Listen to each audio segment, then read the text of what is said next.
नमस्कार दोस्तों, target with PS Parihar channel में आपका स्वागत है। आज के इस वीडियो में हम लोग बात करेंगे यूपीएसआई परिणाम की, फिर हम लोग बात करेंगे यूपीटीईटी की और इसके बाद हम लोग बात करेंगे बीएड वर्सेस बीएसटीसी की और लास्ट में हम लोग बात करेंगे आज के हाई कोर्ट के एक बड़े फैसले की।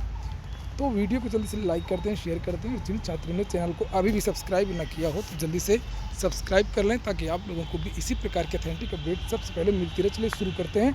सबसे पहले बात कर लेते हैं यूपीएसआई की। बहुत सारे विद्यार्थी यूपीएसआई की तैयारी कर रहे हैं, दौड़ कर रहे हैं और वो लगातार पूछ रहे हैं सर इसका जो परिणाम है वो आखिरकार कब आएगा। मैंने इसके बारे में पहले ही वीडियोस बनाए थे और मैंने आप लोगों से कहा था कि आपके लोगों के लिए दौड़ने के लिए पर्याप्त समय है, आप लोग दौड़ते रहिए और जल्दी इसका परिणाम नहीं आएगा। असल में मामला एक निकल करके ये आया है कि शासन ने इसके बारे में अभी तक अनुमति नहीं दी है। रिजल्ट जारी करने की अनुमति मांगी गई है शासन से, लेकिन शासन अनुमति नहीं दे रहा है और उसका कारण आप सभी लोग समझ सकते हैं, चुनाव। क्योंकि जब यूपीएसआई की आंसर की जारी हुई थी तो उसी समय बहुत ज़्यादा हंगामा हुआ था। बहुत सारे ऐसे विद्यार्थियों की आंसर की देखने के लिए मिली थी और मैंने भी बहुत सारे वीडियोस बनाए थे जिसमें विद्यार्थियों के 160 में से 155 नंबर, 157 नंबर, 151 नंबर और इसको लेकर के जगह जगह, चाहे बासन चौराहा हो, चाहे वो चंद्रशेखर आज़ाद पार्क हो, बहुत सारी जगह धरना प्रदर्शन हुए थे। बाद में ये मामला हाईकोर्ट भी चला गया और हाईकोर्ट में भी बहुत सारे विद्यार्थियों ने इसकी परीक्षा को रद्द कराने के लिए याचिका डाली हुई है। और अगर ऐसी स्थिति में अगर परिणाम जारी हो जाता है और ऐसा मालूम हो जाएगा जबकि बहुत सारे ऐसे विद्यार्थियों को चयन हो गया है जिनके इतने नंबर हैं, तो फिर चुनाव में इसका प्रभाव पड़ सकता है। करप्शन को लेकर के फिर से बात बढ़ जाएगी। जिस तरीके से यूपीटीईटी में सरकार की किरकिरी हुई है, सरकार परीक्षा स्थगित भी नहीं कर सकती है, अगर स्थगित होगी तो भी हंगामा होगा, रद्द भी नहीं कर सकती। तो इसलिए इसको एक तरीके से यथास्थिति में सरकार ने इसको रोक दिया है चुनाव तक और चुनाव के बाद में सरकार इस पर डिसीजन लेगी। डिसीजन क्या, परिणाम जारी करेगी, लेकिन परिणाम जारी करेगी, रद्द करने की संभावना नहीं लग रही है। रद्द एक शर्त पे हो सकती है, जब हाई कोर्ट इसके बारे में आदेश दे, जो हाई कोर्ट में केस चल रहा है। क्योंकि ऐसा भी विद्यार्थियों में बहुत बड़े साक्ष्य लगाए हैं कि जिस परीक्षा एजेंसी ने परीक्षा करवाई है यूपीएसआई की, वो दागी परीक्षा एजेंसी है जो कई राज्यों में जिस पर बैन लगा दिया गया है, चाहे वो उत्तराखंड हो चाहे वो मध्य प्रदेश हो। ऐसी दागी परीक्षा एजेंसी का चयन करना, बहुत सारे विद्यार्थियों के नंबर ज़्यादा होना, 160 में 152 नंबर से 53 नंबर, जबकि पेपर का स्तर बहुत ज़्यादा, आप लोगों को पता है कितना कठिन पेपर आया था इस बार का। तो करप्शन तो हुआ है यूपीएसआई में और इसलिए जो है अभी तो नहीं होगा, फिर देखते हैं क्या है, हाईकोर्ट क्या आदेश देती है वो आगे पता चल जाएगा। और हालांकि मैं बता दूं हाईकोर्ट ने इसमें कोई स्टे अभी तक नहीं दिया है, भर्ती प्रक्रिया पर कोई स्टे नहीं है और परिणाम इसलिए इसका नहीं आएगा चुनाव की वजह से सरकार और अनुमति नहीं देगी और सरकार अब इसकी जो अनुमति है वो मार्च के महीने में ही देगी, चाहे जो सरकार आए, जो भी डिसीजन लेगी।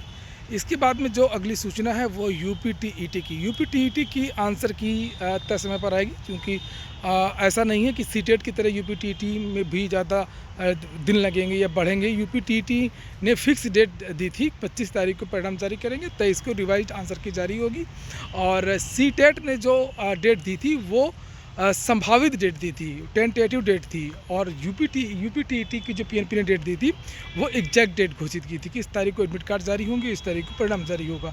तो यूपीटीईटी का जो रिवाइज्ड आंसर की है वो तो कल जारी हो जाएगी और यूपीटीईटी का जो परिणाम है वो भी तय समय पर 25 तारीख को जारी हो जाएगा। और अगर हम लोग बात करेंगे कितने बोनस अंक मिलेंगे, तो एक बार ये परीक्षा भी फिर से कोर्ट जाने वाली है। आप लोग लिख करके ले लीजिए, 100% ये कोर्ट जाएगी क्योंकि पीएनपी सुधर नहीं रहा है और जानकारी निकल करके आ रही है कि केवल और केवल 4 प्रश्नों में बदलाव किए गए हैं।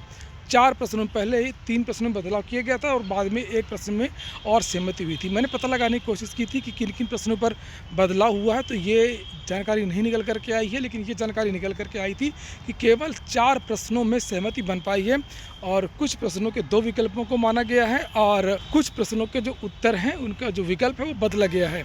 तो ये देखते हैं, कल जब आंसर की जारी होगी तो कल मालूम चल जाएगा। और अब हम लोग बात कर लेते हैं BEd BSTC Supreme Court update की। इसके बारे में मैंने पहले ही बता दिया था, एक वीडियो मैं अलग से बना चुका हूं और लगातार इसके सारे अपडेट आपको दे रहा हूं। तो मैंने डेट नहीं बताई थी, डेट उसमें पता नहीं चल पाई थी। तो जो बीएड की तरफ से जो कहा गया था डेट के लिए, तो वो अगला बुधवार यानी कि 2 मार्च के लिए कहा गया है और जब स्टेटस अपडेट होगा तो उसका स्क्रीनशॉट मैं कम्युनिटी में लगा दूंगा और आपको बता दूंगा। 2 तारीख के लिए कहा गया है आज इस केस की सुनवाई नहीं हो पाई थी। 2:45 पर इस केस को सुना जाना था, लेकिन उसके बाद में सुप्रीम कोर्ट के जो जजेस थे उनका एक दूसरा प्रोग्राम था, वहाँ चले गए और फिर कोर्ट नहीं बैठी। एनसीटी ने जो एसएलपी अपनी दाखिल की थी गजट के लिए, जो उसका गजट अवैध घोषित किया गया, उसको जो बीएड वाले जो छात्र थे जो सुप्रीम कोर्ट गए थे उसी पर ऐड कर दिया गया, उसको कनेक्ट कर दिया गया है। दोनों केस एक साथ अब सुने जाएंगे और अगर अच्छी तरीके से सुनवाई हो जाएगी तो इसमें केवल 2 या 3 तारीखों में ही काम हो जाएगा। 2 या 3 तारीखों में ही ऑर्डर आ जाएगा। बहुत ज़्यादा बहस नहीं करनी है। और जो जोधपुर हाई कोर्ट में भी मामला बहुत ज़्यादा नहीं चला था, 1-1.5 महीने में वहाँ पर फैसला आ गया था 25 नवंबर को। और जो कुछ फॉर्मेलिटीज़ होती हैं वो फॉर्मेलिटीज़ करनी पड़ती हैं, इसीलिए सुप्रीम कोर्ट ने एनसीटी को नोटिस भेजी थी और भारत सरकार को नोटिस भेजी थी। जैसे ही उनके जवाब आ जाते हैं, उनकी तरफ से बहस हो जाती है, उनकी तरफ से जो पक्ष है वो मिल जाता है, तो उसके बाद सुप्रीम कोर्ट जो अपना फैसला दे देगी। अब हम लोग बात करते हैं हाई कोर्ट का एक और फैसला जारी। राजस्थान प्री एग्ज़ाम 2021 के जो परिणाम है वो रद्द कर दिया गया है। रिवाइज्ड रिजल्ट जारी करने के आदेश दिए गए हैं। राजस्थान प्री एग्जामिनेशन में लगभग 6.5 लाख विद्यार्थियों ने आवेदन किया था और इसमें राज्य सेवा के 363 और अधीनस्थ सेवा के 625 पदों पर भर्ती होनी थी, यानी कि लगभग 1000 पदों पर ये भर्ती हो रही थी। 12 प्रश्नों को लेकर के आपत्ति दर्ज कराई गई थी, गलत आंसर की जारी की गई थी, गलत मूल्यांकन हुआ था और विद्यार्थी हाई कोर्ट चले गए थे। तो अच्छा हुआ हाई कोर्ट ने एक ऐसा डिसीजन दिया है जिससे चयन बोर्ड और जो भर्ती संस्थाएं जो होती हैं इस तरीके की जो गलत आंसर की बनाते हैं, गलत परिणाम जारी करते हैं, तो उनको एक सबक मिलेगा। और ये राजस्थान की जो जोधपुर हाई कोर्ट है, आज उसने ऐतिहासिक फैसला दिया है। 12 सवाल गलत थे, इसलिए इस परीक्षा को राजस्थान प्री को रद्द कर दिया है और रिवाइज रिजल्ट के आदेश दिए हैं। अच्छा, 24-25 फरवरी से, यानी कि इसी 24-25 फरवरी से मुख्य परीक्षा भी होनी थी। मुख्य परीक्षा भी निरस्त हो गई है और मुख्य परीक्षा 25 फरवरी को नहीं होगी। पहले रिजल्ट रिवाइज्ड होगा, कुछ नए अभ्यर्थियों का चयन होगा, कुछ चयनित अभ्यर्थियों को बाहर किया जाएगा और उसके बाद में फिर मुख्य परीक्षा की जो तारीखों का ऐलान किया जाएगा। वैसे परीक्षा रद्द करना तो ठीक है, लेकिन एक ऐसा आदेश भी देना चाहिए कि आखिरकार ये जो गलत उत्तर कुंजी हैं, गलत प्रश्न पत्र बनते हैं, ये अधिकारी कौन है, ये विशेषज्ञ कौन है, इनके खिलाफ भी कार्रवाई होनी चाहिए, कड़ी से कड़ी।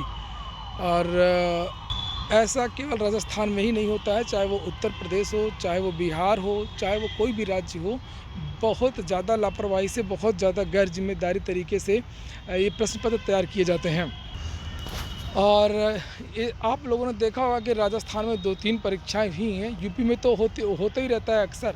और अगर हम लोग राजस्थान की बात करें तो राजस्थान में रीट की परीक्षा हुई है, तो रीट की परीक्षा भी रद्द कर दी गई है पेपर आउट प्रकरण को लेकर के। इसी तरीके से महाराष्ट्र में टीईटी की परीक्षा हुई थी, उसको भी रद्द कर दिया गया है। उधर यूपी में तो पेपर लीक ही हो गया, तो ज़्यादातर परीक्षाओं के लीक ही हो जाते हैं। तो इसके बारे में भी एक कड़ा दिशा निर्देश जारी होने चाहिए, चाहे सरकार की तरफ से कोई कानून बनना चाहिए या हाई कोर्ट या सुप्रीम कोर्ट इसको संज्ञान में लें। फिलहाल ये हो गई आज की अपडेट। वीडियो अगर आपको अच्छा लगा हो तो लाइक कर दें। पूरा वीडियो सुनने के लिए बहुत बहुत धन्यवाद।